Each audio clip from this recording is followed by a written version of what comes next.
The sound of laughter filled the diner, but not the good kind. This wasn't laughter born from joy or friendship. It was sharp, cruel, cutting through the warm hum of a morning meant for peace. A young girl sat frozen, her wheelchair still, her eyes glistening as her breakfast lay shattered on the floor. But what no one knew was that before the hour ended, someone would walk through that door, and the entire diner would fall silent.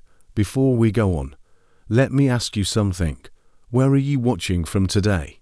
Comment your city or country below, and don't forget to like this video, because what happens next will remind you that kindness, real kindness, can change everything.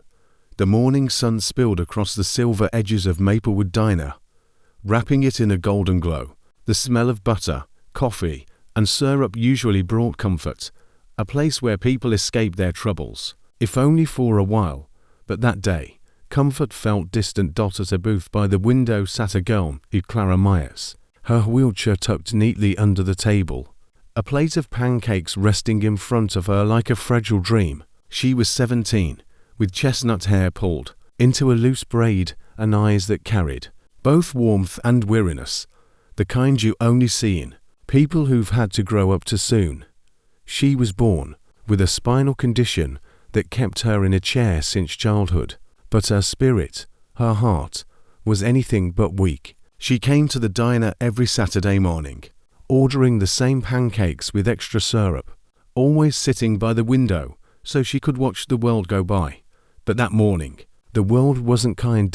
In the booth next to her, 4 teenage boys loud and careless, the kind who thought cruelty was power. Their laughter was harsh, the kind that fills a room and drains it of air. One of them leaned back, glancing at Clara, and smirked. "Hey," he whispered to his friends, "check this out." The other snickered as he reached over, flicking the edge of Clara's plate. It wobbled. She froze. Her hands gripped her lap, her lips trembling. Then, crash, the plate fell to the floor, pancakes and syrup spattering across the tiles. The boys erupted into laughter. "Oops," one said mockingly. "Guess she didn't see that coming." Another pushed the back of her wheelchair, just enough to make it roll a few inches. Clara gasped, her hand flying to the table to steady herself. The diner fell silent. The clinking of forks stopped. Even the radio behind the counter seemed quieter. People looked away. Some frowned, some whispered, but no one moved. Clara's eyes burned with tears, but she bit her lip hard enough to stop them. She didn't want to give them the satisfaction. With trembling hands, she tried to reach for the fallen plate. And then, another hand appeared. An older man, maybe in his 60s, grey at the temples, wearing a worn flannel shirt, knelt beside her. His hands were gentle, his movements careful. "Don't worry, sweetheart," he said quietly. "I'll get it."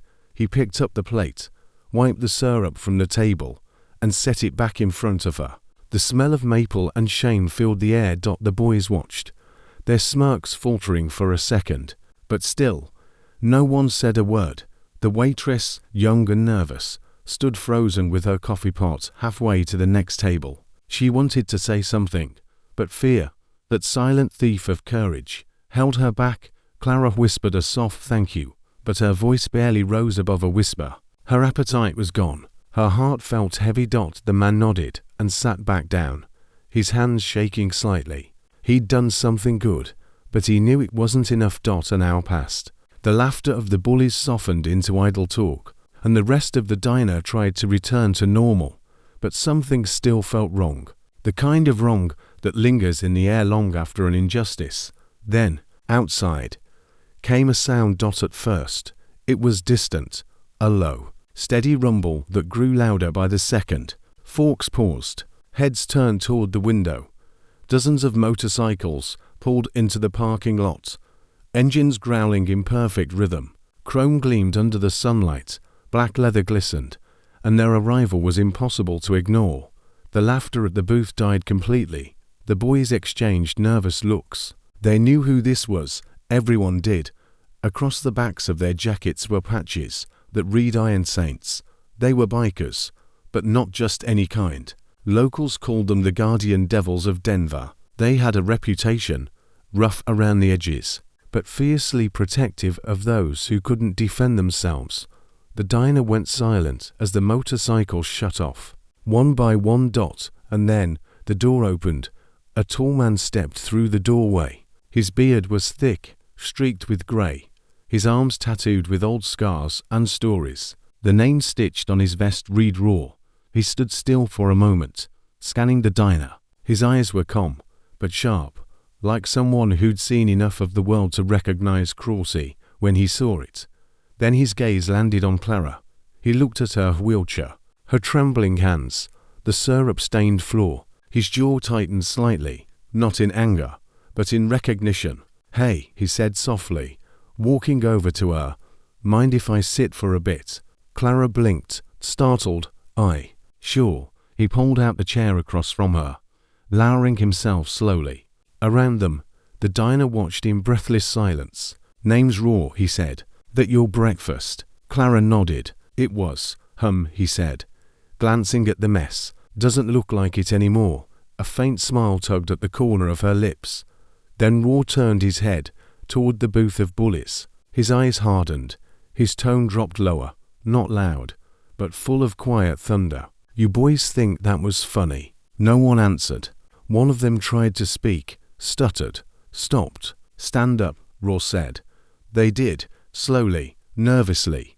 Every other biker in the diner stood behind him now, their vests forming a silent wall of leather and steel. "You see her?" Raw asked. "That girl's got more strength than all of you put together. You don't break people like that. You protect them."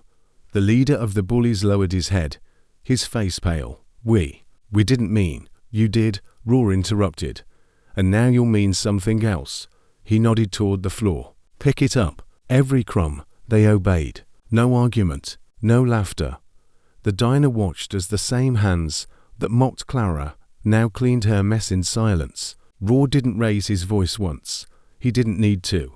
His presence alone demanded respect.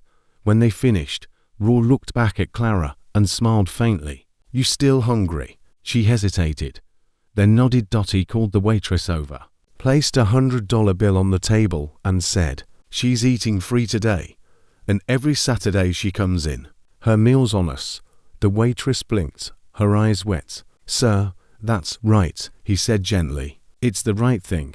Then he took off his own leather vest, the one that carried the Ironsunt's insignia, and draped it across Clara's shoulders. The diner gasped softly. "This means your family now," he said. "No one touches family." Tears filled Clara's eyes. She covered her mouth, overwhelmed. For the first time that day, she didn't feel like a victim. She felt like someone who mattered. The Bullies left quietly, their heads bowed. The rest of the diner applauded, not out of pity, but out of something deeper, respect. Raw and his crew finished their coffee, then walked back out to their bikes, engines roaring back to life. But before he left, he turned to Clara one last time and said, "You ever need us, we'll ride." And with that, they were gone. Weeks later, Clara returned to Maplewood Diner. She wore that vest proudly. People greeted her now, not with pity, but with warmth. The waitress smiled wider. The regulars nodded respectfully. The boys never came back, but the story of that day spread across town like wildfire. The day the Bullies were humbled. The day the biker gang defended the girl no one else stood up for. But for Clara, the real miracle wasn't in the motorcycles, or the applause, or the revenge. It was in what she realized afterward. That kindness, real kindness, can come from anywhere. From strangers with scars, from people with pasts, from those the world misunderstands. And that day, she found not just courage, but a new kind of family. If this story touched your heart, if you believe the world needs more compassion and courage like this, then take a second right now. Like this video, share it with someone who needs hope today, and subscribe to Kindness Corner.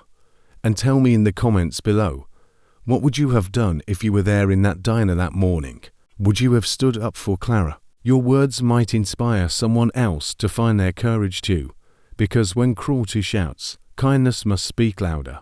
And when the world forgets compassion, it's up to us to remind it.